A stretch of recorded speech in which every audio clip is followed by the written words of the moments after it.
Hello and welcome to another Streamlining Your Systems quick tip. In this video, I am going to show you how to create a questionnaire in 17 Hats. So you're just going to click this button right up here for documents and emails. Once you click that button, you're going to see this here. If you scroll down, you're going to see all your questionnaires and etc. But we're going to create a new one. So we're just going to hit New Template Questionnaire. All right, and then now here, you're just gonna write in your title, whoops, testing. Your display title can be different than what you want it to actually be. So maybe this is like getting to know your clients or something like that. So you could put getting to know you questionnaire.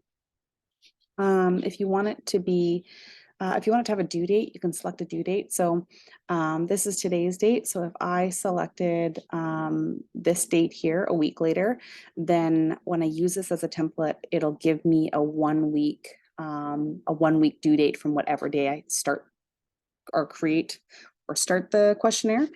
So now what we're going to do is we're just going to start slowly building it out. So I'm just going to show you a few things here.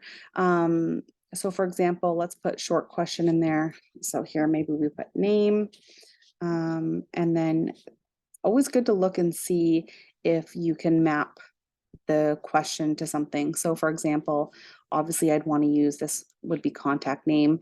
If I was to put email in here, I'd link it to email. Same thing with website, phone number, address, country, et cetera, et cetera.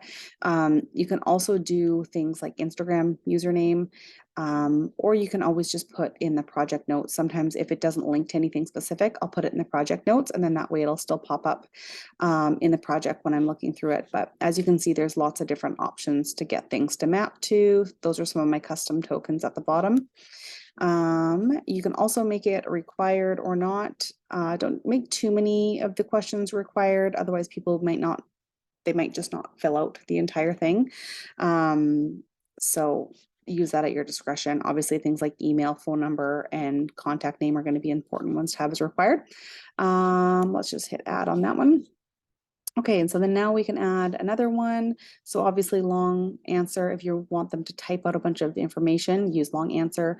Yes or no, this is another good one. So, you could be, let's think here, for a newborn session, you could say, is there anyone else that's going to be photographed? Select yes or no. You can add that in the project notes. One thing I want to show you with yes and no that's just really cool. Let's just type in some gibberish here. Doesn't really matter. Okay, so see now how this popped up, add branch question. I love this option. So let's say, for example, this question was, will there be anyone other than yourself at the session? I don't know, something kind of silly like that. And so now what we can do is we can create long answer, and now we can branch it off the yes. So here, if this was going to be, hey, who else, basically who else is going to be there? So please list names of those who will be present during session.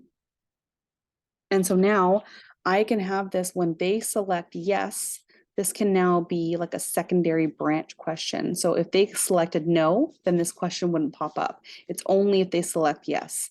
So we can add that on there. So now you're going to see that it's underneath. The other cool ones is here too, is you can do like a heading. So it's like, you could put like your information or session information, and then it'll pop in there as a header. If you wanted to have any sort of like text to like describe what the questionnaire is, I'd probably put this at the top if I was doing it this way. But it could just be something like, hey, I'm looking forward to your session. Please take a few moments to fill out this questionnaire so I can learn more about you and what it is you'd like from your session. You could always have something cool in here where, like, say you added like client closet, like here's access to the client closet. You can highlight it, and then you can insert a link in here. I don't know if that's actually gonna work. See, now it's hyperlinked, so then they can click on it.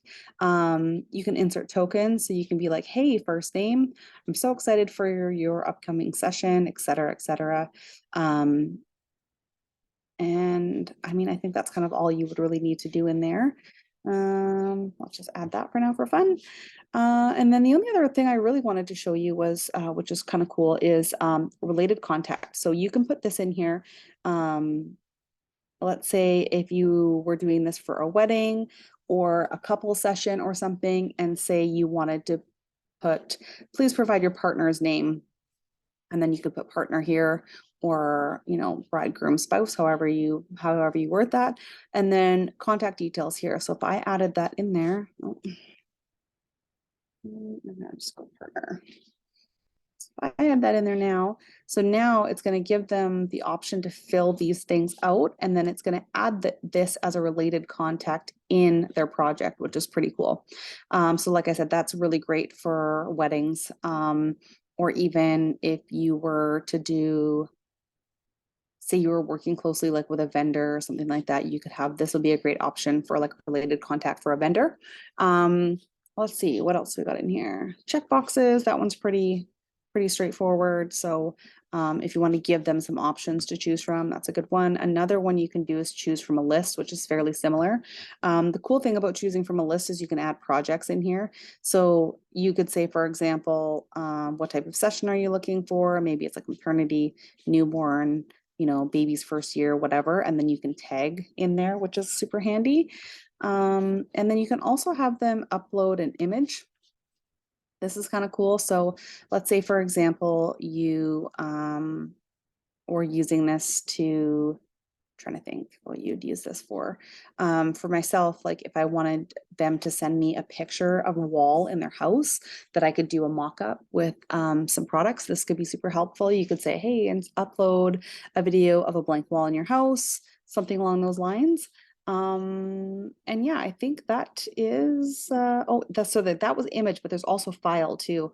So you could have them upload a file. Let's say if you were shooting a wedding and you wanted them to possibly like upload a copy of their shot list, then there would just be a button that says upload file, and they'd be able to upload that file there. So that's another super handy one. Date super handy. If you wanted to do like, hey, pick a child's birth date or what day you'd like your session on or something like that, or, you know, select your wedding date.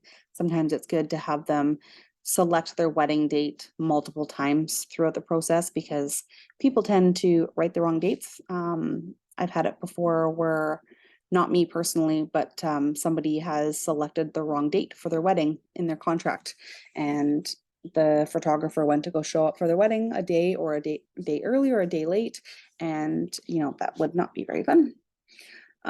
So there you go. There you have it. That is the basics of filling out a questionnaire. You can obviously use this as basic or as exciting as you'd like to. You can obviously add a question from here, or you can add a question below. The only other thing I want to show you real quick is you can sort the questions. So say, for example, you wanted to rearrange these. You can move these around like this, and then you just hit sort questions again, and it'll do that. And then you're just going to hit save and save that. So I hope you found this helpful. If you enjoyed this quick tip, make sure you hit the subscribe button, and you'll be notified of my next videos.